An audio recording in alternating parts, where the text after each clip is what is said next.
खलीफा हारून रशीद की बीवी जुबैदा, मलिका जुबैदा नेकियों में हमेशा सबकत ले जाती थी। एक दफा मक्का तशरीफ ले गई, देखा कि मक्का में पानी की बड़ी किल्लत है, हाजियों को भी पानी की दिक्कतों का सामना करना पड़ता है, मक्का के बाशिंदों को भी पानी की दिक्कतों का सामना करना पड़ता है। उनके ज़हन में ख्याल आता है क्यों ना मक्का में मैदान अरफात तक एक नहर बनवा दी जाए। अपने शौहर खलीफा हारून रशीद के पास पहुंचती हैं, कहती हैं मैं मक्का में मैदान अरफात तक एक नहर बनवाना चाहती हूँ। शौहर कहता है, खलीफा हारून रशीद कहता है कि खातून ये तो नेक काम है, ये तो अच्छा काम है, बैतुल माल आपके लिए खुला हुआ है, सरकारी खजाना आपके लिए खुला हुआ है, जितनी रकम चाहिए ले लें और फौरन इस नेक अमल को मुकम्मल करें। हजरत जुबैदा खातून इंजीनियरों को बुलाती हैं और बताती हैं कि मक्का में मैदान अरफात तक नहर कायम करनी है। जब इंजीनियर रास्ते का जहां नहर बनाने की जायजा लेते हैं, पहाड़ भी थे, चट्टाने भी थी, पथरीली जमीनें भी थी, पेड़ भी थे, पत्थरों को काटना पड़ेगा, पेड़ों को काटना पड़ेगा। उन इंजीनियरों ने अंदाजा लगाया और कहा कि खातून के मलिका इस काम के लिए एक अरसे दराज लगेगा, सैकड़ों मजदूर लगाने पड़ेंगे, इसलिए कि पेड़ भी काटने पड़ेंगे, चट्टाने भी तराशनी पड़ेंगी, तब जा करके ये काम मुकम्मल होगा। इसके लिए बड़े इखराजात की जरूरत है, एक बहुत बड़े बजट की जरूरत है। मलिका जुबैदा ने उस वक्त कहा था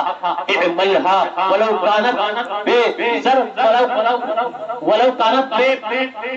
ज़रबते फासिल। हज़रत मलिका जुबैदा ने कहा था कि ए चीफ इंजीनियर सुनो, इस अमल को पूरा करो, इस अमल को तकमील तक पहुंचाओ,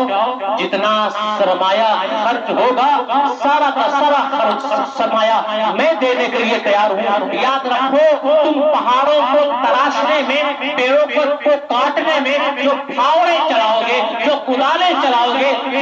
जो कुल्हाड़ी चलाओगे, अगर कुदाल की एक ज़र्ब के एवज एक दिरहम का भी खर्च आ रहा हो, एक दीनार का भी खर्च आ रहा हो, मलिका जुबैदा खर्च करने के लिए तैयार है। लेकिन ये नहरे जुबैदा का काम पाए तकमील तक जरूर पहुंचना चाहिए। काम शुरू होता है, सैकड़ों हजारों मजदूर लगाए जाते हैं और आखिरकार मैदान अरफात तक नहर कायम हो जाती है और उस नहर का नाम नहरे जुबैदा रखा जाता है। हाजियों की भी जरूरत पूरी हो रही है, मक्का के बाशिंदों की जरूरत भी पूरी हो रही है, जानवर चरिंद परिंद भी उस पानी से सैराब हो रहे हैं। जब जो सरमाया खर्च हुआ था, जो बजट लगा था, उसकी तफसीलात, उसके कागजात लेकर के जब चीफ इंजीनियर मलिका जुबैदा के पास आता है, उस वक्त मलिका जुबैदा दरियाए दिजला के किनारे अपने महल में, दरियाए दिजला के किनारे अपने बैठी हुई थी। जब चीफ इंजीनियर इखराजात के कागजात लेकर के हजरत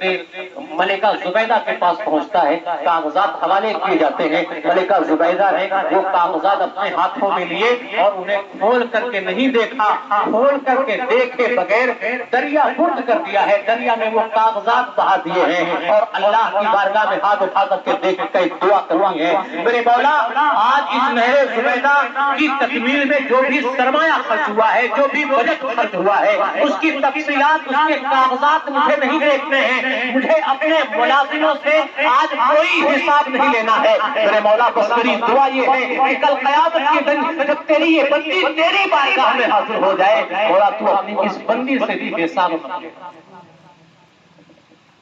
मलिका जुबैदा का इंतकाल होता है। उसके इंतकाल के बाद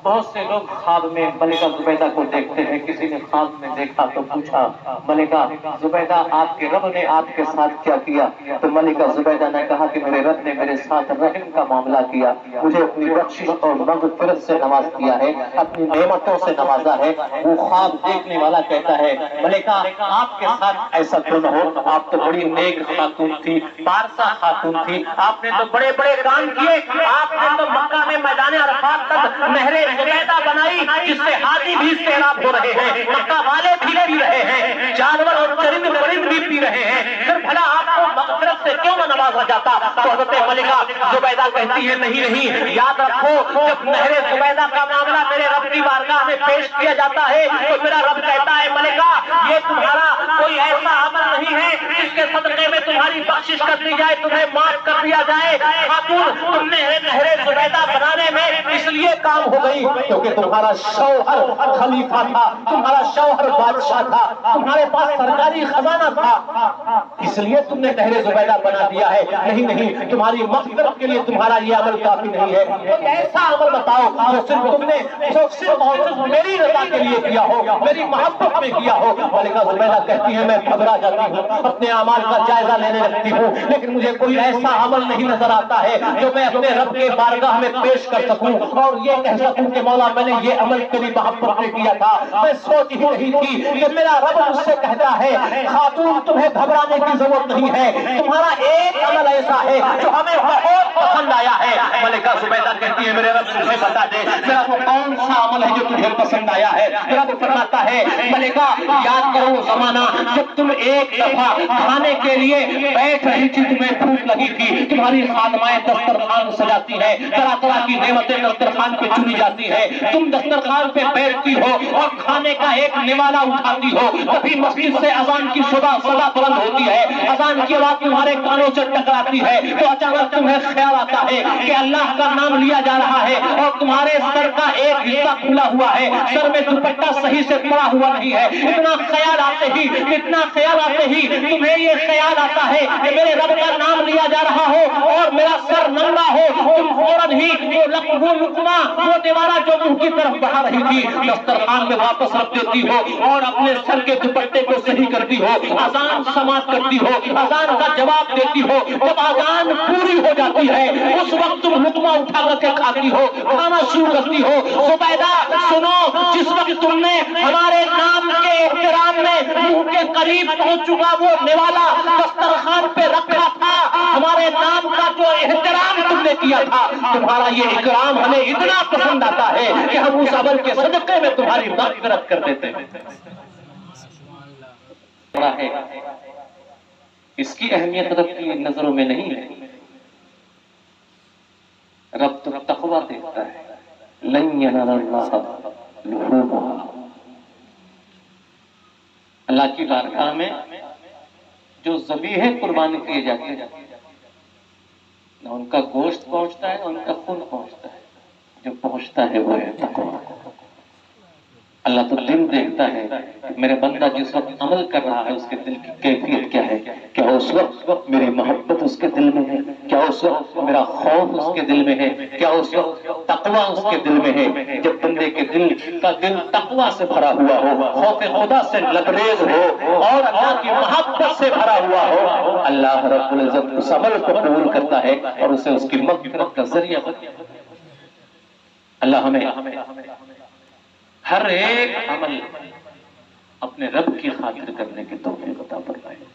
اپنوں کا خیال رکھنے کی توفیق عطا فرمائے، خاص طور سے اپنے اعزاء و اقارب کی خصوص اپنے ماں باپ کا خیال رکھنے کی توفیق عطا فرمائے، ان کی زندگی میں بھی ان کی خدمت کر کے اور ان کی موت کے بعد بھی ان کے لیے مغفرت کی دعا کر کے ان کے لیے ایصال ثواب کر کے ہم اللہ کی بارگاہ میں دعا کرتے ہیں رب کریم ہمارے یوسف بھائی کی والدہ مرحومہ کی مغفرت فرمائے، انہیں کروٹ جنت عطا فرمائے اور اس ایصال ثواب کی تقریب کو ان کے لیے بلندی درجات کا